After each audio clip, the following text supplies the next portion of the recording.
Beijing में corona से हर दिन हजारों लोगों की मौत हो रही है। बीजिंग में शवों को ले जाने के लिए कंटेनर का इस्तेमाल किया जा रहा है। बीजिंग में एक दिन में शव ले जाने के लिए पहुंच रहे हैं 10-10 कंटेनर। अगर कुछ हो नहीं रहा तो ये कंटेनर क्यों मंगाए जा रहे हैं? कोरोना से जान गंवाने वालों की जानकारी छिपा रही है जिनपिंग सरकार, ये साफ दिख रहा है। आइए अब आपको कुछ और बताते हैं। अब सवाल यह है कि क्या चीन में बढ़ते कोरोना केस के कारण से दुनिया में भी हालात तेजी से बिगड़ने लगे हैं? टॉप 5 देश और पूरी दुनिया में कुल केस कितने हैं यह हम आपको दिखाते हैं। जापान से शुरू करते हैं, ब्राजील तक जाएंगे। देखिए 1,77,000 मामले जो 24 घंटे में आए हैं सामने। 66,000 से ज्यादा मामले दक्षिण कोरिया में सामने आए हैं।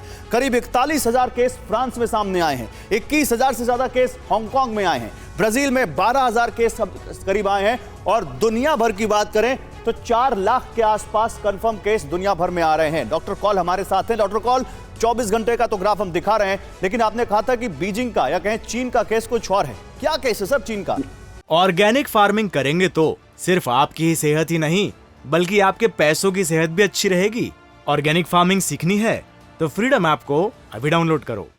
देखिए, मुझे 1 मिनट दीजिएगा। इसमें 4 से 5 पॉइंट्स हैं। सबसे पहले चाइना ने एक बहुत ही बड़ी गलती की। उन्होंने अपनी खुद की इंडिजिनस वैक्सीन डेवलप की, साइनोवैक, जो कि इनएक्टिवेटेड वायरल वैक्सीन है लेकिन एफिशिएंट नहीं है। पिछले साल भी हमने आप ही के शो पे बताया था उसकी एफिकेसी 50% से कम है। अब ऑफिशियली डॉक्यूमेंटेड 45% से भी कम है। नंबर 1। नंबर 2, उनकी पूरी आबादी 90% सिंगल डोज वैक्सीनेटेड है, 2 डोज 50% है। और अगर आप ज्यादा वृद्ध लोगों में देखें तो वो तकरीबन 30-35% मतलब आप कह रहे हैं कि वैक्सीन वहां पर लगी नहीं लोगों को। फिर ये वर्ल्डोमीटर का आप कैसे डिकोड करते हैं? और ये हम जिस तरह से ये सब चाइना इफेक्ट है क्या?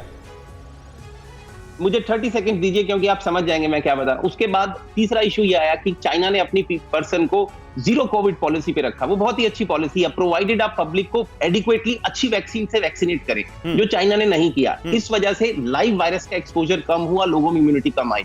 और 5वीं गलती की, सडनली, जैसे भारत ने छोटा छोटा करके खोला था, अमेरिका ने भी धीरे धीरे करके लॉकडाउन खोले थे, उन्होंने सडनली लॉकडाउन प्रोटेस्ट के प्रेशर में आके खोल दिया। और अब सबसे गलत टाइम पे, जब चाइनीज न्यू ईयर चल रहा है, लोग एक दूसरे के घर ट्रैवल करते हैं, इंटरनेशनल ट्रैवल करते हैं, तो इतने तकरीबन 800 मिलियन नए इन्फेक्शन हम एंटिसिपेट कर रहे हैं। और उसका 0.1% भी अगर हॉस्पिटल पहुंच गया, 16 टाइम्स आईसीयू की रिक्वायरमेंट है चाइना में आज की डेट में, जो वो कोई भी देश मैच नहीं कर सकता। इसका मतलब ये कि मृत्यु बहुत बड़ी नंबर्स पे होगी जो दिख रही है, और चाइना उसका डाटा जल्दी से एक छोटा सा जवाब रेस्ट ऑफ द वर्ल्ड पर इसका क्या असर, इंक्लूडिंग इंडिया? बहुत खतरनाक असर है, क्योंकि एक नया वायरल वेरिएंट वहां से जनरेट हो सकता है, जो हमने देखा है, जो पूरे वर्ल्ड की एफिकेसी और लोगों की इम्यूनिटी को बाईपास करके दोबारा इंफेक्शन की सर्ज क्रिएट कर सकता है। बहुत बड़ा रिस्क है। क्या करना चाहिए सर, जल्दी से बताइए, हमारे व्यूअर्स को एडुकेट करिए।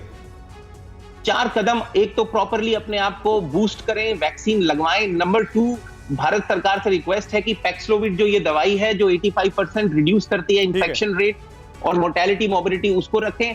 और अगर आपको कोई भी सिम्टम आए तो एंटीजन होम टेस्ट करें। और जो सरकार कर रही है कि कोविड ट्रियाज सेंटर्स को एक्टिवेट करें और टेलीमेडिसिन के पोर्टल से भी एक्टिवेट रखें, और मास्क लगाएं, दूरी बनाए रखें, और जैसा कि कोविड प्रोटोकॉल से उनका ध्यान रखें। बिल्कुल, मास्क लगाएं। डॉक्टर साहब, आप अमेरिका से हमारे साथ हैं। और ऑर्गेनिक फार्मिंग करेंगे तो सिर्फ आपकी ही सेहत ही नहीं बल्कि आपके पैसों की सेहत भी अच्छी रहेगी। ऑर्गेनिक फार्मिंग सीखनी है तो फ्रीडम ऐप को अभी डाउनलोड करो।